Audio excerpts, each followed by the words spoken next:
Now, the Electoral Commission has rescheduled the election of regional representatives to the Council of State. The election, which was set for Thursday, February 9, will now take place on Thursday, February 16. The EC, in a statement, explained that postponement is to allow the metropolitan, municipal and district assemblies make the requisite arrangement for the constitution of the regional electoral colleges required for the election of the regional representatives to the Council of State.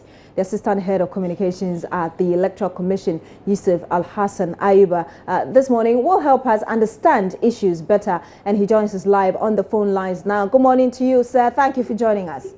Good morning. First of all, how is the Electoral College formed?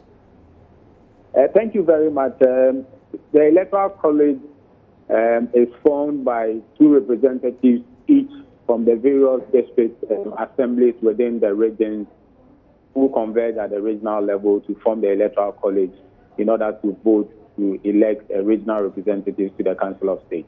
So in total, we'll have how many people in the Electoral College, for instance? It will depend on the number of districts per region. How do we know how many people nationwide will be contesting the position? I have the figures, but I'm currently in a workshop. I cannot give you a direct number, but the applications, filing of nominations ended somewhere last week. So we're just waiting for the composition of the various assemblies, to complete, and then we'll have the elections come 16th of February 2017. Okay, but in previous times, how many, for instance, have you had contesting this particular position? It is region specific, so it's not a nationwide affair. It's region specific, so I may not be able to give you the figures because I don't have them currently where I am. All right, we'll end it here. Thank you very much, Yusuf Ayuba. He is the the assistant head of the of communications at the Electoral Commission. Now, Parliament will today decide whether or not to approve Gender Minister Designate Otiko Afisa Jaba. Approval for the MPP Women's Organizer was deferred on Friday after the minority refused to approve her by consensus. They accuse her of lacking the temperament to serve in the position. The minority also insists her failure to do her national service makes her ineligible for the position. NDC MP for Jabuso, Kwabena Minta Akando, says they will resist efforts by the majority to push her through. But the majority leader disagrees that failure to do national service makes you ineligible to serve as minister. The majority leader in Parliament, Ose Chairman Bunsu, says the law is a bad one. Let's go to the House now and get the latest on this. Correspondent Joseph Opoku Gakpo joins us live on the phone lines. Joseph, what is happening now? He's supposed to dull it in and out. That's right. Well, at the moment, we are still waiting for the members of the Appointments Committee to come around. Any moment from now, they are expected to take their seats here at the room of the Appointments Committee to begin the vetting session. Well, we're expecting 3 people to come around today. They are the ones who would be vetted by the Appointments Committee. The first person who would be coming around is the Minister for Youth and Sports, the Honorable Isaac Esiama. He will be the first person who will take his seat. After that, we are expecting the Minister Designate for Business Development, that's Awal Ibrahim Mohammed. He would also be coming in. And then the third person would be the Minister Designate for Special Development Initiatives, that's Mavis Hawakumsen. She would be the last person who would be taking her seat, but it's very likely that it will take a while before we see the Appointments Committee beginning their vetting session, because from what we understand, members of the Appointments Committee and the House as a whole will be, holding a general session, as in on the floor of the House itself, and they will be discussing whether or not to go ahead and approve Otiko Afisa Jaba as Minister Designate for Gender and Children and Social Protection. And so that voting is expected to take place on the floor of the House sometime after 11 o'clock. And it's only after that that we'll see members of the Appointments Committee come around and go ahead and begin the vetting processes. But some chiefs and traditional leaders have come around here. They've taken their seats already, ostensibly to come support the Honorable Isaac Esiama, who is the Member of Parliament for the Achuma Imponia area. He's also the Minister Designate for Youth and Sports. All of these chiefs have actually come around to provide some level of support for him and to explain why they think that he's the best person who should take up the position and why they have a lot of confidence in him. Let's have a conversation with some of the traditional leaders who've gathered here. Can you introduce yourself for us and tell us why you're here? Yeah, I'm Nana Amampino Boachinchum II, Chief of Ginehi in the Ashanti region. What brings you here today? Yes, I'm here with my people to give moral support to Honorable Esiama. Yeah, he's our son and we need to give him the moral support whilst he faces the vetting committee. Yes. What level of confidence do you have in him as far as his ability to deliver as a Minister of Youth and Sport is concerned? He's been an MP. This is the fourth consecutive period that he's been an MP, and we know he's been vocal concerning youth and sports in Parliament. Yes, he has been the MPP person handling sports and youth issues in Parliament, and we know he can deliver. Yes, so we are confident that he will give it the nod to take up the appointments. Out of how well he has delivered as Member of Parliament for the area where you are a traditional leader? Oh, he's been doing well. He's undertaking several development projects. That's the reason why he's here for the fourth time. Yes, so we believe in him. He's been performing. Yes, we are okay with his performance. Any major expectations of him as Minister for Youth and Sports? Expectations for your people and also for Ghanaians in general? Yes, Ghanaians in general. Yeah, he's going to be a minister for the whole country, not our people alone. Yeah, we know he'll deliver. He's a young person. He went to Parliament as a young person, and we all know how he's been performing in Parliament. So we know he won't let us down. He'll come up with new ideas that will invigorate the youth, so to say, and I know he'll perform.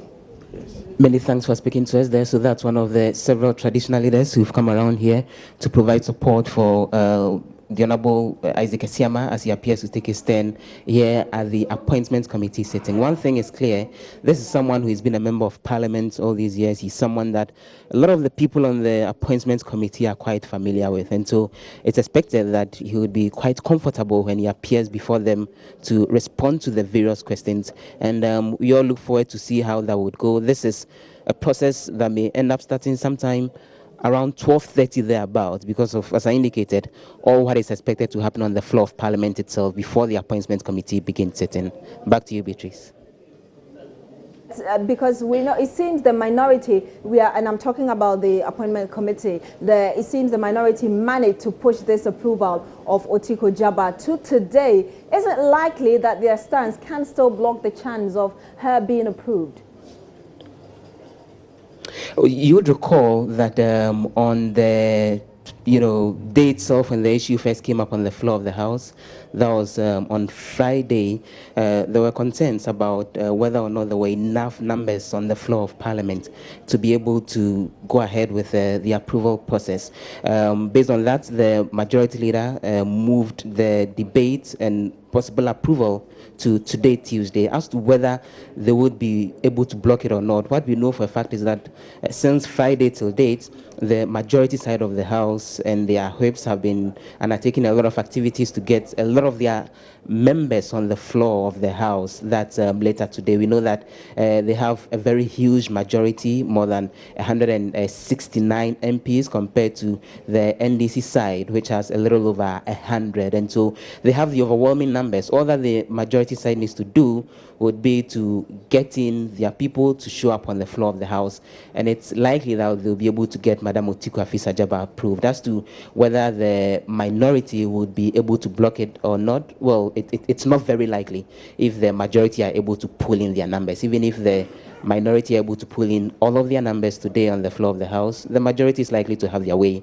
as has been the case in the past, where the minority have their say, and then you end up having the majority have their way. Thank you very much, Joseph Opoku-Gapo. He's our parliamentary correspondent, and we'll certainly keep an eye on this story, plus other issues happening on the floor of Parliament. Now, let's move to the Ashanti region, where the Menchia Palace will today hold a brief ceremony to officially announce 83-year-old elder sister of Otumfuo Setutu II as the 14th Queen Mother of the Ashanti. The Asantehene on Monday named Nana Amakonedu as a successor to her mother, the late Nana Efia Kobisewa Ampim II, who ruled for 39 years. The announcement yesterday was greeted with cheers and the smearing of white powder on the royal household of the Asantehema. Love FM's Erastus Osari Donko has details.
So if you look at the palace now, we have women who threw powder, white powder on themselves.